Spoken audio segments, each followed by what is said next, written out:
নিয়ে আসছেন ছাত্র নেতা মুস্তাফিজুর রহমান জহির। আলহামদুলিল্লাহি রাব্বিল আলামিন, আসসালাতু ওয়াসসালামু আলা রাসূলিল কারীম ওয়া আলা আলিহি ওয়া সাহবিহি আজমাইন। রব্বি ইশরাহ লি সাদরি ওয়া ইয়াসসির লি আমরি ওয়াহলুল উকদাতাম মিন লিসানি ইয়াফকাহু কওলি। সবাইকে যারা আজকের এই প্রোগ্রামে উপস্থিত হয়েছেন সবাইকে ধন্যবাদ জানিয়ে আমি বলতে চাই, নোয়াখালীতে দারসুল কোরআন প্রোগ্রামে যে হামলার ঘটনা সংঘটিত হয়েছে, এই হামলার ঘটনায় তারা কোরআনের নূরকে নিভিয়ে দিতে চায়। আমরা জানি ইউরিদুনা লিইউতফিউ নূরাল্লাহি বিআফওয়াহিহিম ওয়াল্লাহু মুতিম্মু নূরিহিম ওয়ালাউ কারিহাল কাফিরুন। তোমরা যতই কোরআনের নূরকে নিভিয়ে দিতে চাও, আল্লাহ তাআলা এই কোরআনের নূরকে অবশ্যই প্রজ্বলিত করবেন। তোমরা এবং তোমাদের মতো কাফেরদের সেটা যতই অপছন্দনীয় হোক না কেন, তোমরা দারসুল কোরআন প্রোগ্রাম একটা বন্ধ করেছো।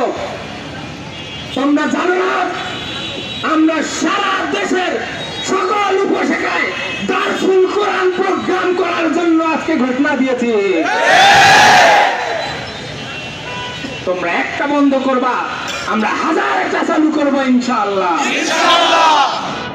সেই দারসুল কোরআন প্রোগ্রামে হামলা করে তোমরা ছাত্র শিবিরকে দুর্বল মনে করছো যে ছাত্র শিবির তোমাদেরকে প্রতিবাদ করে নাই।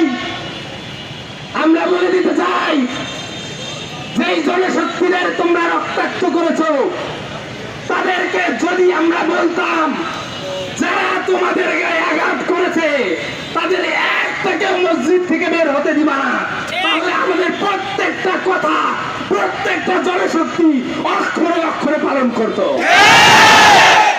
কিন্তু আমরা এসব বিশৃঙ্খলা চাই নাই, আমরা এসব বিবাদ চাই নাই বলে সারা দেশের মানুষ ছাত্র সংসদ নির্বাচনগুলোতে ছাত্ররা শিক্ষার্থীরা দেখিয়ে দিয়েছে তারা আমাদেরকে গ্রহণ করতে চায়।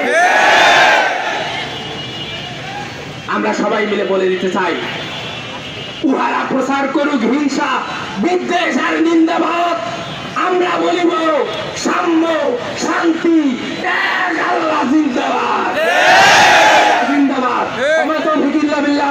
আসসালামু আলাইকুম ওয়া রাহমাতুল্লাহ। প্রিয় উপস্থিতি, আজকের এই বিক্ষোভ মিছিল